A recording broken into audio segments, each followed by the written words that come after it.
Hello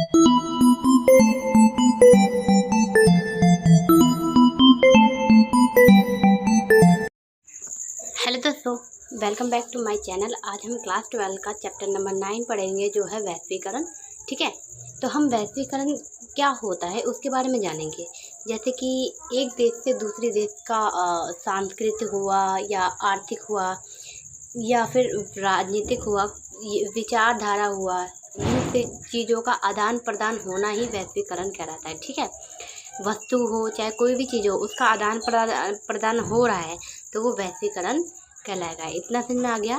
तो आइए हम चैप्टर को शुरू करते हैं। उससे पहले मैं आपसे गुजारिश करना चाहूँगी कि अगर आप मेरे चैनल पे न्यू आए हैं तो प्लीज़ मेरे चैनल को सब्सक्राइब कर लीजिए, और अगर आपको वीडियो अच्छी लगे तो लाइक कर देना और ज़्यादा से ज़्यादा इस वीडियो को शेयर कर देना। ठीक है, तो चलिए आज हम इस चैप्टर को पढ़ते हैं क्या है। ठीक है, सबसे पहले जानेंगे वैश्वीकरण की अवधारणा क्या है। ठीक है, क्या है अब वैश्वीकरण की धारणा, किस तरह से दूसरों पर प्रभाव डालता है और किस तरह से एक देश से दूसरे देश पर अपना दबाव या दबदबा डालता है। ठीक है, वो वैश्वीकरण किस तरह से जानता है। ठीक है, चलिए हम पढ़ते हैं। इसमें बहुत इजी चैप्टर है और बहुत स्टेप बाय स्टेप पढ़ेंगे और आसान, और इसमें इससे ज़्यादा आसान चैप्टर कोई नहीं है, और साथ में और ये चैप्टर बहुत ही छोटा भी है। ठीक है, चलिए हम आगे पढ़ते हैं।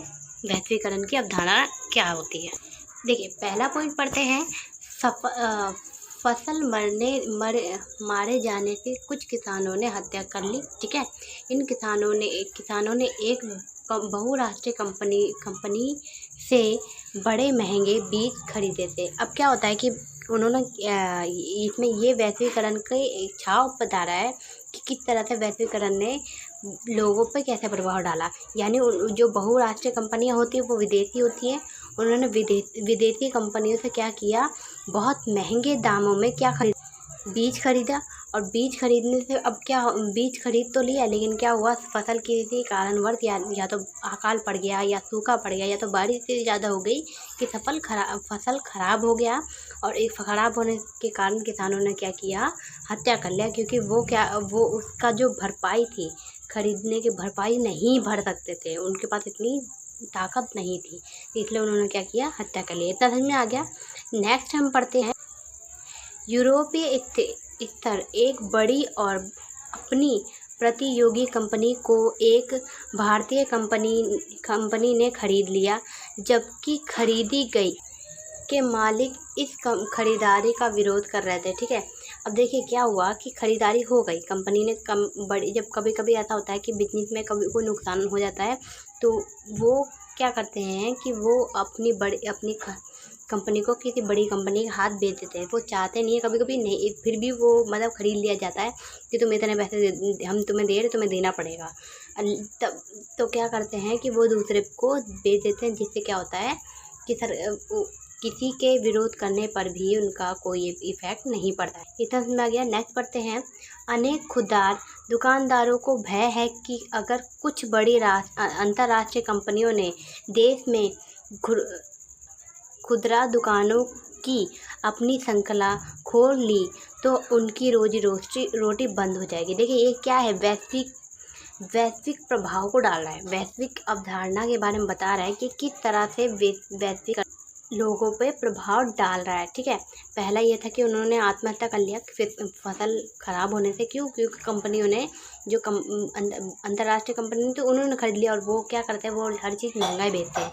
उसके बाद ये इसलिए परेशान थे दुकानदार इसलिए परेशान थे क्योंकि वो जानते थे कि हमारा जो माल होता है वो हम कम रुपए में बेचते हैं। ठीक है, कम पैसे में बेचते हैं, लेकिन क्या होता है कि जो बहुराष्ट्रीय कंपनी है, जो अंतर्राष्ट्रीय कंपनियां होती है, जैसे तो वो क्या करती हैं, अब वही चीज़ बेचती, लेकिन उसको थोड़ा अलग तरीके से बेचती हैं, लेकिन और दाम रेट बढ़ा के बेचती है। तो इंसान सोचता नहीं इसका ज़्यादा अच्छा है, तो वो वहीं पर चले जाते हैं, जिससे उनकी रोजी रोटी पे प्रभाव पड़ता है। आपने देखा होगा कि मान लीजिए एक रेस्टोरेंट है और एक बाज़ार है। ठीक है, बाज़ार में बिकने वाला छोले भटूरे और रेस्टोरेंट में बिकने वाला छोले भटूरा, दोनों में से महंगा कौन होगा? जाहिर सी बात है रेस्टोरेंट में बिकने वाला छोला भटूरा महंगा होगा, और जो बाज़ार में बिकने वाला छोला भटूरा होगा भले वो कितना भी अच्छा होगा लेकिन इंसान नहीं खरीदता। रेस्टोरेंट में भले ही कितना भी महंगा हो, चाहे वो 100 रुपये का क्यों ना हो, इंसान उसे खरीदता है। और जो रोड पे मिलता है 20 रुपये का, उसको नहीं खरीदते। क्यों? क्योंकि कोई ना कोई बहाना होता है, ताकि उनका मक्खी लग रही है या कुछ है जो भी है, तो इस तरह से उनकी क्या रोजी रोटी पे इफेक्ट पड़ता है।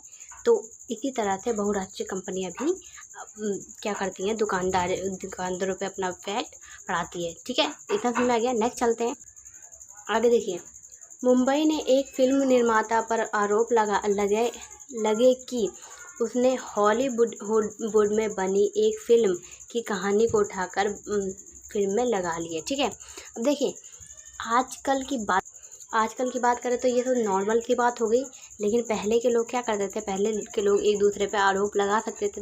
आज की बात में नॉर्मल हो गई। जैसे कि अभी कुछ हाल में ही आपने कूली नंबर 1 मूवी आई है, कूली नंबर 1, जो क्या है, जो पहले वाली कहानी थी पूरी वही उठा के दे दी गई है। तो उस पर किसी ने आरोप, आजकल नए गाने भी देख रहे होंगे तो वो भी पुराने वाले गानों को उठा के लगा दिया गया है। तो उन पे कोई आरोप नहीं लगा। क्यों नहीं लगा? क्योंकि ये नॉर्मल हो चुका है। वैश्वीकरण का प्रभाव सब जानते हैं कि पड़ रहा है, तो उसमें क्या करेगा कोई। ठीक है, इतना समझ में आ गया। आगे देखते हैं। पश्चिमी परिधान पहनने वाले कॉलेज की छात्राओं को एक उग्रवादी संगठन ने एक बयान में धमकी दी है। ठीक है, अब इसमें बताया गया है कि पश्चिमी परिधान पहनने वाले, यानी जो विदेशी तरह के कपड़े पहनने वाली जो छात्राएं हैं, आजकल की नॉर्मल बात है कि जैसे कि लड़कियां जो मतलब पहले की जो सूट सलवार वगैरह पहनती थी, आजकल कोई नहीं पहनता। ठीक है, ज़्यादातर आजकल सब मॉडल हो गया है, तो इसलिए मॉडर्न ज़माना में मॉडर्न तरह से ही रहते हैं। तो वो क्या करते हैं, वो अब वैसे कपड़े नहीं पहनते। ठीक है, अब इसको देखकर क्या किया, उग्रवादी संगठन ने धमकी उन्हें दे डाली कि भाई ऐसे कपड़े नहीं पहनो, ये वैश्वीकरण, ये पश्चिमी का दबाव है, ये वो। तो ऐसा भी कई बार होता है, लेकिन क्या हुआ, लेकिन अब तो प्रभाव पड़ गया। अब इंसान कोई किसी के कहने से नहीं सुनेगा। क्यों? क्योंकि वैश्वीकरण बढ़ रहा है। ठीक है, वैश्वीकरण बढ़ रहा है, और ये सब प्रभाव किसका है? ये सब प्रभाव वैश्वीकरण का है। ठीक है, लोगों पे प्रभाव ये डल रहा है। हमें इसमें ये बताया गया है किसी न किसी तरह से, या कपड़े हो, या कोई फिल्म हो, या फिर कोई सामान हो, या कोई वस्तु हो, उन सबको मतलब कि आप कहीं से भी देखो, इसमें यही बताया गया है कि वैश्वीकरण का प्रभाव हमारे ऊपर कहीं ना कहीं से पड़ ही रहा है। यानी हम चाहे कितना भी रोकना चाहे, चाह के भी नहीं रोक पाएंगे। क्यों? क्योंकि हम अब कहीं ना कहीं हमें उन चीज़ों की आदत पड़ चुकी है, उन चीज़ों में रहने की आदत हो चुकी है। अब हम उनके बिना, ऐसा भी हो सकता है कि नहीं रह सकते। हम आगे जाके इंटरनेट के बारे में जानेंगे। इंटरनेट जो अमेरिका के बना हुआ है। ठीक है, तो हम इंटरनेट के तो आजकल इतने दीवाने हो गए हैं कि इंटरनेट के बिना तो आजकल कोई बच्चा भी नहीं रहता। ठीक है, इतना समझ में आ गया। देखिए, हम अभी आने वाले अगले वीडियो में हम इंटरनेट के बारे में पढ़ेंगे, जो अमेरिका के ही तरफ से लागू हुआ है। ठीक है, जगत जारजोल की तरफ से। तो जैसे आप देख लीजिए, अभी हम मैं आपको पढ़ा रही हूँ किसके दौर पे, नेट के द्वारा। ठीक है, आप कैसे पढ़ रहे हैं? नेट के द्वारा। ठीक है, अगर नेट नहीं होता तो आप मुझसे नहीं मिलते, मैं आपसे नहीं मिलती, बात खत्म। मेरा जो शौक़ है वो यहीं पर धरा रह जाता, और आपका जो पढ़ने की इच्छा है वो किताबों में रह जाती। जैसे कोरोना वायरस, मान लीजिए कोरोना वायरस हो गया, कोरोना में हमारा स्कूल कॉलेज सब बंद है, इंसान कैसे पढ़ेगा? नहीं पढ़ पाता। लेकिन नेट हमारी इतनी मदद कर रहा है कि सबको पढ़ने की, सबकी हिम्मत को जगा रहा है। ठीक है, कौन कर रहा है ये सब? नेट कर रहा है। हाँ, नेट कर रहा है। ठीक है, इतना समझ में आ गया।